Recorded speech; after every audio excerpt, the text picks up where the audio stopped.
Mga dahilan kung bakit kahit nais mong hiwalayan ang isang tao, hindi mo ginagawa. Una na rito ay ang takot kang mag-isa. Isa ito sa pinakaunang dahilan kung bakit hindi mo mahiwa-hiwalayan ang isang tao kasi takot kang maiwang mag-isa. Kahit pa sabihing kailangan mo na siyang hiwalayan dahil wala naman talagang ibubungang maganda ang relasyon niyo. Marami kasing agam-agam na pumapasok sa isip mo. Kesyo, hindi ka na makakakita pa ng pag-ibig na katulad ng naranasan mo sa kanya. Kung hindi naging successful ang relasyon mo ngayon, maaaring next time makatagpo ka ng isang taong mas karapat-dapat kaysa sayo. Taong karapat-dapat na pagtuunan mo ng pansin at mahalin mo ng husto. Siguro ang lalaking yan na takot mong pakawalan, hindi siya ang para sayo. Sa pakikipaghiwalay mo sa kanya, mas bibigyan mo ng pagkakataon ng iba o mas bibigyan mo ng chance ang sarili mo na lumigaya sa piling ng iba at makilala ang taong para talaga sa'yo. Pangalawa, umaasa kang magbabago pa siya.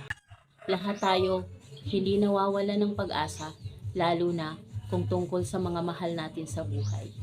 Siguro hindi mo mahiwa-hiwalayan ang taong yan kasi umaasa ka na magbabago din siya. Balang araw, kung magtsitsaga ka, kung maghihintay ka, ayaw mo siyang isuko kasi umaasa kang darating ang araw na magiging okay din kayo. Magiging ayos din ang relasyon niyo. Kung wala talaga sa bokabularyo niya ang magbago dahil naniniwala siya na tama ang mga ginagawa niya at ipinapakita niya sa iyo. Magiging miserable lang ang buhay mo kung ipagpapatuloy mo pa ang pakikisama sa kanya.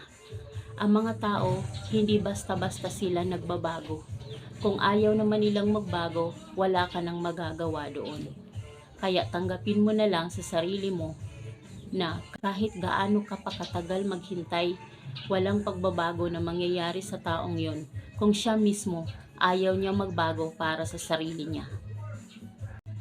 Pangatlo, panahong ginugol mo sa pakikipagrelasyon sa kanya. Hindi mo siya mahiwalayan kasi nanghihinayang ka sa mga panahong ginugol mo or inilaan mo sa kanya. Lalo na kung maraming taon na rin kayong magkasama. Siyempre, manghihinayang ka talaga, lalo na kung matagal na kayo. Sa tinagal-tagal ng pagsasama nyo, kung wala kang nakitang maganda sa kanya, huwag mo nang naisin pa na manatili pa.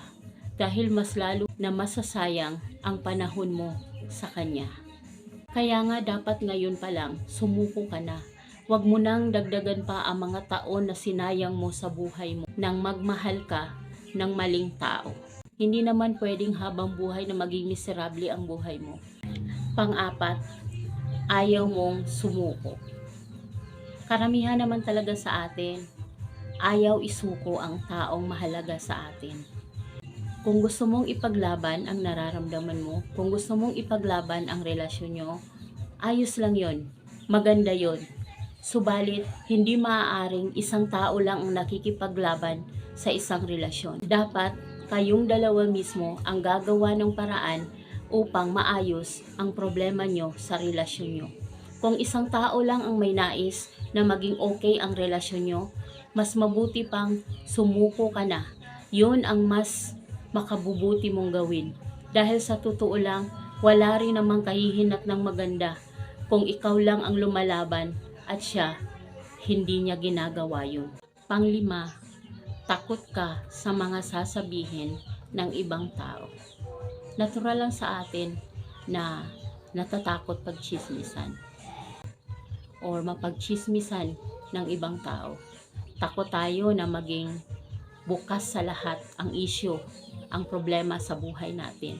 Yung iba nga, kahit hindi na maganda yung relasyon sa isa't isa, ipinagpapatuloy pa rin ang relasyon kasi takot silang mapagchismisan. Takot sila sa kung anong sasabihin ng ibang tao. Takot sila sa husga ng mga tao sa paligid nila. O takot sila na magbago ang pakikitungo sa kanila ng iba. Kaya kahit na nahihirapan na sila sa relasyon nila sa kanilang mga partner o sa kanilang asawa, ipinagpapatuloy pa rin nila.